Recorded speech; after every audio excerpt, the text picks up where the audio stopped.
Hello मेरे प्यारे बच्चों, फिर से हम आपका स्वागत कर रहे हैं आपकी फिजिक्स की क्लास में। आज हम बात कर रहे हैं variation in ji due to rotational of earth. Okay, अभी हम कौन सा टॉपिक पढ़ रहे हैं? हम पढ़ रहे हैं gravity, acceleration due to gravity G, और उससे रिलेटेड हम सारे कॉन्सेप्ट देख रहे हैं। हमने देखा कि जो जी होता है, एक्सेलरेशन ड्यू टू ग्रेविटी होता है, वो एक वेरिएबल है। अलग अलग जगह पर उसका वैल्यू अलग अलग होता है, और उसमें एक concept that is the rotation of अर्थ भी एक इम्पोर्टेंट रोल प्ले करता है, और उसी से रिलेटेड आज हम कॉन्सेप्ट देखने वाले हैं।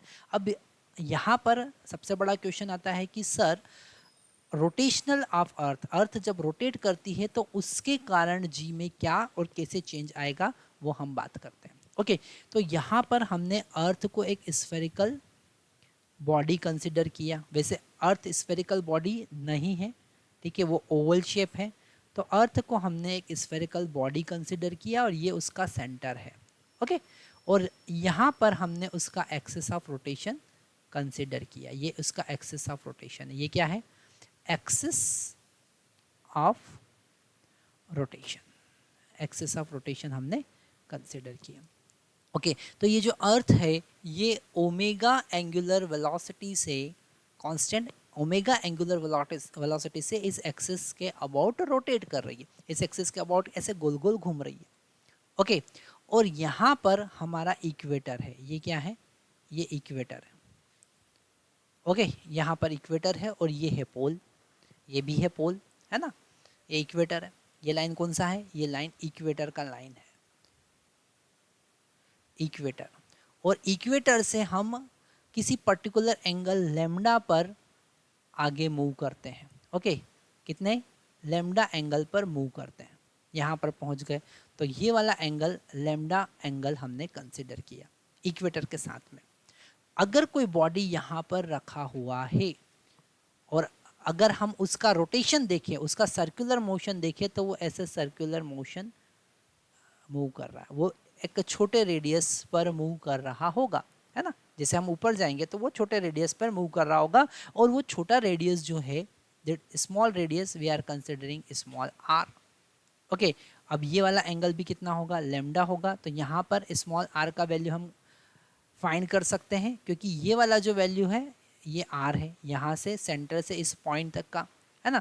और अगर हम इस ट्राइंगल की बात करें, यहाँ पर एक ट्राइंगल अगर हम देखें, है ना, ये ट्राइंगल है, और इस ट्राइंगल का जो हाइपोटेनियस है वो है आर, है ना? बेस जो है वो है स्मॉल आर, और एंगल है लैम्डा।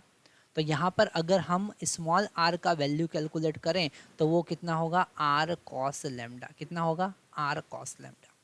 ओके, जिस रेडियस पे वो मूव कर रहा है, ये जो बॉडी एम मूव कर रहा है ना? अब अगर हम इसके ऊपर कितने फोर्स लग रहे हैं उसकी बात करें, तो एक फोर्स सेंटर की तरफ लग रहा है, that is M G. Okay, एक फोर्स सेंटर की तरफ लग रहा है, और एक बाहर की तरफ सेंट्रीफ्यूगल फोर्स लग रहा है, जो कि होगा M omega square small R. ये कौन सा फोर्स है जो बाहर की तरफ लग रहा है? ये है सेंट्रीफ्यूगल फोर्स। ये कौन सा? अगर हम इसको यहाँ पर इरेज कर देते हैं, ये कौन सा फोर्स है? ये है सेंट्रीफ्यूगल फोर्स। कौन सा? Centrifugal force. Centrifugal force.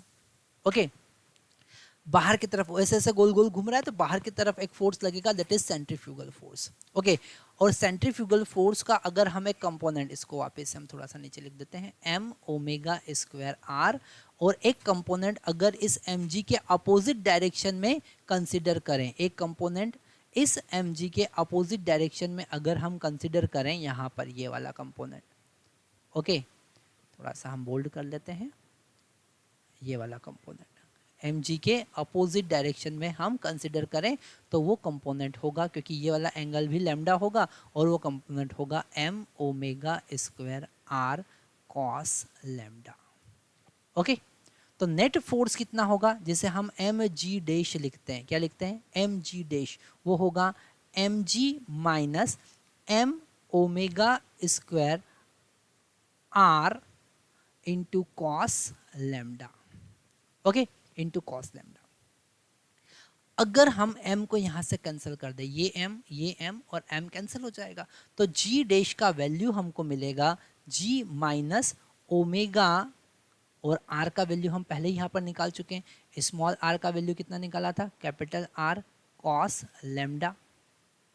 Okay, capital R cos lambda. तो यहाँ पर इस स्मॉल r का वैल्यू हम पुट करते हैं, omega as it is capital R cos lambda, small r का वैल्यू पुट किया और cos lambda as it is. Okay, तो यहाँ पर g डैश का वैल्यू अब हमारे पास में आया g minus omega square, g minus omega square R cos square lambda. Okay, तो ये फार्मूला आया हमारे पास में variation in g due to rotation of earth. इस ओमेगा के कारण g में कितना चेंज आया उसकी हमने बात की, है ना। ये वाला एक्सप्रेशन हमको यही बता रहा है। ओके, अब हम कुछ स्पेशल केसेस देखते हैं। सबसे पहले इस एक्सप्रेशन को आपको बहुत ध्यान से समझ लेना है, इस एक्सप्रेशन को याद रख लेना है, क्योंकि ये एक्सप्रेशन ही आपकी हेल्प करेगा जब केस आएगा क्या, variation in ji due to rotation of earth, है ना। अब यहाँ पर जी डैश का वैल्यू हमने कैलकुलेट कर लिया।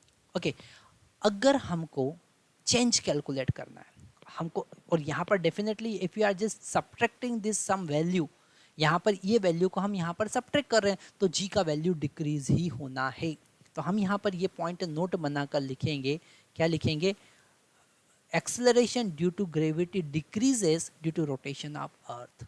ओके, क्या लिखेंगे, एक्सेलरेशन ऑफ ग्रेविटी जो एक्चुअल होना चाहिए, decreases due to rotation of earth के रोटेशन के कारण वो क्या हो रहा है, डिक्रीज हो रहा है। ओके, अगर हम इक्वेटर की बात करें, अब स्पेशल केसेस देखते हैं, है ना। स्पेशल केस, हम अगर रोटेशन हम बात करते हैं पहला एट इक्वेटर। अगर हम इक्वेटर की बात करें तो यहाँ पर लैम्डा का वैल्यू कितना हो जाएगा, 0, क्योंकि एंगल 0 हो जाएगा, है ना। ये वाला एंगल अगर इक्वेटर पे देखेंगे तो ये एंगल यहाँ पर 0 हो जाएगा ना, इस पॉइंट पर, है ना। तो अगर इस एक्सप्रेशन में वैल्यू पुट करते हैं जी डैश, तो वो हो जाएगा G minus omega square R cos square lambda, cos square 0 कितना होगा, 1, तो ये एक्सप्रेशन आ जाएगा। ठीक है, कितना डिक्रीज हो जाएगा, omega square R times decrease हो जाएगा।